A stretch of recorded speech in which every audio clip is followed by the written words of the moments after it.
अर्चना मंगल गीत में आप सभी का स्वागत है, अभिनंदन है।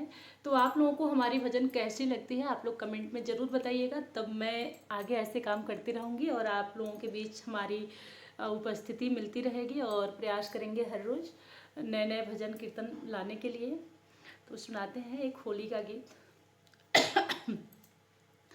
फागुन में भोला रंगा गईले, फागुन में भोला रंगा गईले, अरे होली खेले गईले अवधपुर नगरिया, होली खेले गईले अवधपुर नगरिया, अरे राम जी के संघवा रंगा गईले भोला, राम जी के संघवा रंगा गईले, फागुन में भोला रंगा गईले, फागुन में भोला रंगा गईले, होली खेल गईले गोकुल नगरिया, गोकुल नगरिया हो गोकुल नगरिया, अरे कान्हा के संघवा रंगा गईले, फागुन में भोला रंगा गईले, होली खेले गईले बैकुंठ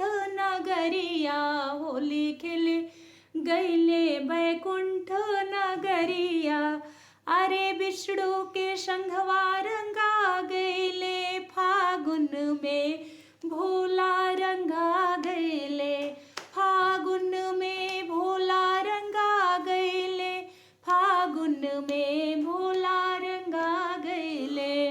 धन्यवाद।